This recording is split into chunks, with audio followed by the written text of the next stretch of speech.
Laurie Bonin, bonjour. Bonjour, Alors, je vais me permettre une curiosité extrêmement intrusive dans votre vie privée. Votre fond d'écran d'ordinateur, c'est quoi? c'est une photo en noir et blanc que j'ai prise à Londres, la rue Regent Street, pour ceux qui connaissent. Et parce que vous avez habité là-bas, vous êtes photographe à vos heures perdues. Les deux. J'ai fait 6 mois à Londres en stage dans une start-up et je suis photographe à mes heures perdues.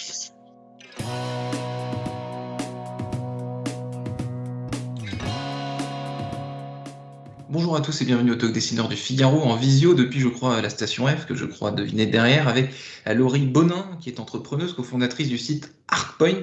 Alors, Artpoint, c'est un site adressé aux entreprises, aux lieux publics, bref, à tous les lieux physiques, justement, qui accueillent des gens, des visiteurs, des professionnels, des badauds, enfin, toutes sortes de gens. Et Artpoint, ça permet à ces lieux d'installer des écrans, des cadres numériques sur lesquels sont exposées des œuvres d'art. Est-ce que j'ai bien résumé, Laurie Bonin? Oui, très bien, merci beaucoup pour cette présentation. En fait, Artpoint, c'est une entreprise qui est partie d'un constat. Il y a bientôt 2 ans, le constat qu'il y avait un engouement énorme autour de l'art digital. Donc avec mon associée Julie, on a vu le public se prendre littéralement de fascination pour toutes les expériences qui mêlaient art et nouvelles technologies. Donc à l'époque, l'atelier des Lumières, le Team Lab, Artist and Robots. Et du coup, à ce moment-là, on s'est dit, bon, ben, on a envie en fait de sortir cette expérience de l'espace cloisonné des musées. On a envie de l'apporter directement à son public dans des lieux qu'on va fréquenter au quotidien. Donc aujourd'hui, on permet effectivement à des lieux tels que des hôtels, des centres commerciaux, des bureaux d'entreprise d'introduire l'art digital dans leur espace pour créer des atmosphères singulières et ancrées dans l'air du temps. Alors vous avez, je crois, un catalogue assez fourni avec plusieurs centaines d'œuvres d'art. Comment est-ce que vous sélectionnez ces œuvres et surtout comment est-ce que vous avez les droits? Alors, dès le départ, on a fait le choix de s'entourer d'artistes avec des inspirations et des savoir-faire variés, parce que derrière, notre volonté, c'est vraiment de permettre aux clients de s'offrir une atmosphère singulière qui va être vraiment en adéquation avec son image, avec les personnes qui fréquentent l'espace. Donc, on a plusieurs types de savoir-faire aujourd'hui. On a des artistes qui créent en 3D, on a des artistes qui créent à partir d'algorithmes, on a des artistes qui s'intéressent aux collages digitaux. Et puis, on a également différentes collections, donc des collections nature, zen, contemplative, décalées. Donc, on va en fait proposer à chaque client une expérience, une atmosphère magique et qui va marquer les esprits de ses clients ou de ses collaborateurs. Il y en a pour tous les goûts, mais est-ce que par exemple vous avez des tableaux classiques ou alors est-ce qu'on est vraiment sur la performance artistique contemporaine avec des effets de lumière, etc., etc. Alors nous, on s'intéresse vraiment à l'art digital, donc à l'ensemble des artistes qui vont créer à partir d'outils numériques. Euh, Ouais, donc on ne va pas diffuser, par exemple, des grands classiques de l'art. On va vraiment d'accord. mettre à disposition des lieux, des œuvres dynamiques en mouvement qui ont ce caractère envoûtant, presque hypnotique qu'on recherche aujourd'hui. Ça interpelle et donc ça crée une émotion qui est nouvelle et qui est recherchée. Et ensuite, en fait, on va proposer deux offres distinctes. Soit on va diffuser ces œuvres dynamiques directement sur écran.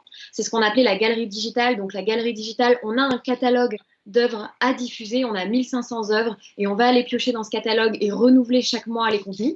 Et à côté, sur mesure, où on va être à même de déployer tout ce qui mêle art et nouvelles technologies. Donc, pas uniquement des œuvres sur écran, mais également de la performance, comme vous le soulignez, tout ce qui va être projection mapping, œuvres d'art interactives, œuvres immersives également. Donc, c'est très large. Et donc ça, c'est une manière pour les entreprises, donc vous allez m'en dire un peu plus sur vos clients, mais c'est une manière pour les entreprises de se démarquer. Enfin, Dieu sait qu'en ce moment, les bureaux sont pas très peuplés, mais ils le seront probablement bientôt. C'est une vraie manière de se démarquer et de faire passer un message, quoi. Mm. Pour les entreprises, ça répond à plusieurs enjeux. Déjà, il y a des enjeux en matière de RH, puisque l'art a des effets prouvés sur le bien-être. Donc, on va augmenter le bien-être des collaborateurs, on va stimuler leur créativité, leur productivité. Ensuite, c'est également prouvé que l'art améliore la cohésion des équipes, puisque ça ouvre des opportunités d'échange, ça a un effet un peu brise-glace. Et l'art a également un effet sur l'image de marque. Ça va vraiment enrichir la culture d'entreprise, à la fois en interne, mais également en externe. Donc, c'est à la frontière de plein d'enjeux et c'est renforcé demain. Pourquoi? Parce qu'aujourd'hui, les entreprises, elles réfléchissent à comment elles vont redonner envie aux collaborateurs de se rendre sur le lieu de travail, comment elles vont augmenter la valeur des moments qu'on passera ensemble, qui seront plus restreints. Et effectivement, demain, quand on va se rendre sur le lieu physique, ce sera pour échanger, être créatif, se sociabiliser. Vos clients, donc j'ai évoqué les entreprises, mais c'est qui, par exemple, vos premiers clients et aujourd'hui votre portefeuille, si je puis dire? Alors nous, aujourd'hui, on est sur 3 segments principaux. Les hôtels, avec des hôtels Accor, comme les hôtels Pullman, les hôtels Sceaux, de la marque Sofitel, ou également on est positionné sur la marque Marriott. On est également sur le retail. Pourquoi? Parce que aujourd'hui, les centres commerciaux souffrent un peu de désaffection de la part du public. En tout cas, il y a une montée en puissance du e-commerce. Donc, les centres commerciaux aujourd'hui passent à une logique plus de flux, essayent d'attirer toujours plus de visiteurs avec des motifs de visite tels que l'art. Et ensuite, il y a le milieu corporate avec des entreprises comme VP. Je ne sais pas si vous avez l'occasion parfois de passer proche du campus Vérone à Saint-Denis, mais en tout cas, vous pourrez y observer les œuvres ArtPoint. VP, donc ArtPoint chez VP. Donc en fait, ArtPoint, on est à la mi-chemin entre la tech, l'art et pas mal de choses. Quand une entreprise investit dans ArtPoint, est-ce qu'il investit dans de la tech ou dans de l'art? Parce que c'est des choses très différentes, notamment, je pense aux collectionneurs qui achètent des tableaux et des œuvres d'art. Est-ce que vous pouvez répondre à cette demande-là ou bien ça n'a strictement rien à voir? C'est un très bon point. En fait, aujourd'hui, les entreprises, elles achètent chez nous la partie tech et la partie art. Ouais. Pourquoi? Parce qu'elles souhaitent proposer cette expérience artistique à leurs collaborateurs, aux personnes qui se rendent sur le lieu de travail de manière plus générale.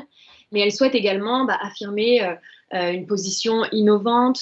Elles sont acculturées également aux nouvelles technologies. Et nous, on a des œuvres qui sont créées à partir d'algorithmes, qui image de façon esthétique ce qu'est par exemple la blockchain, l'intelligence artificielle. Donc elles achètent un peu des deux. Et ensuite, pour tout ce qui est achat, eh bien oui, on voit très clairement qu'aujourd'hui, il y a un marché des objets virtuels qui se développe.